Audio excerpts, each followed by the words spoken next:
નમસ્કાર, તમે જોઈ રહ્યા છો મારો અવાજ ન્યૂઝ। પાટણ ખાતે ભાદરવા સુદ તેરસના દિવસે સિદ્ધિ સરોવરને કિનારે સંત કહારનાથનો ભવ્ય લોકમેળો યોજાયો હતો। રેલવે સ્ટેશનથી જાહેર માર્ગોએથી લઈને સંતની શોભાયાત્રા નીકળી હતી, તેમજ સાધુ સંતો, શ્રદ્ધાળુઓ, ભાઈઓ બહેનો ગુજરાતમાંથી આવ્યા હતા અને સિદ્ધિ સરોવરને કિનારે સંત કહારનાથની જીવંત સમાધિએ શોભાયાત્રા પહોંચી હતી। ત્યારબાદ ફૂલ પુષ્પ તેમજ અબીલ ગુલાલ સાથે ભાદરવા સુદ તેરસના દિવસે રાજ્યભરમાંથી નેજાઓને લઈને વિશેષ મહત્વ છે। સંતની સમાધિ મંદિર પરિષદમાં ભંડારાનો કાર્યક્રમ યોજાયો હતો। રાત્રિ દરમિયાન સંતવાણી અને સંતનો પાઠ યોજાયો હતો।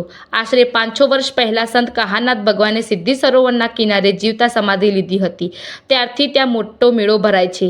આ વાત કરીએ તો અમદાવાદના ચીમનપુરાથી દેવી પૂજક સમાજ દ્વારા નેજો પહેલો ચડાવવામાં આવે છે, પછી બીજા અનેક નેજાઓ ચડાવવામાં આવે છે। આ પરંપરા વર્ષોથી ચાલે છે। દેવી પૂજક સમાજ દ્વારા જાણવા મળે તેમજ ભાદરવી તેરસ દિવસે મોટો મેળો ભરાય છે। મોટી સંખ્યામાં શ્રદ્ધાળુઓ દર્શન કરે છે, ધન્યતા અનુભવે છે।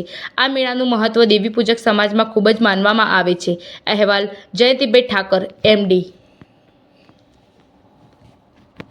અમે ચમનપુરા સર્વ અમદાવાદથી સંત શ્રી કહારનાથ મંડળના આગેવાનો બોલીએ છીએ કે અમારા ચમનપુરાથી નેજો નીકળી સર્વ અમદાવાદના અંદર નેજો ફેરવી ભાદરવા સુદ 12ના દિવસે અને 13ના દિવસે સવારે અહીંયા આગળ પાટણથી રેલવે સ્ટેશનથી શોભાયાત્રા કરી અને મંદિરે અમે પહોંચાડીએ છીએ અને ત્યાં આગળ કાયદેસર મોટો મેળો ભરાય છે અને ગામે ગામની ધજાઓ આવે છે અને ગામના માણસો ત્યાં આગળ દર્શન આવે છે।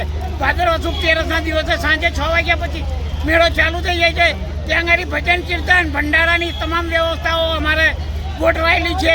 તે અમે અમદાવાદથી બધા 200થી 500 ભાઈઓ કહારનાથ મહારાજનો નેજો લઈને આવે છે। પ્રથમ નેજો કહારનાથ મહારાજનો અમદાવાદનો ચડે, તે પછી બધી ધજાઓ ચડે છે। અમે અમદાવાદથી ભાઈઓ આવેલા છીએ। આપનું નામ શું છે? મારું નામ કિરણભાઈ સકરાભાઈ ભગતવાળા છે। કહારનાથ સંતના કુળના સેવકો અમે છીએ ને અમે ભક્તિભાવના અંદર દર વર્ષે આવીએ છીએ। કહારનાથ દાદાની સેવામાં દર વર્ષે આવીએ છીએ અહીંયા આગળ।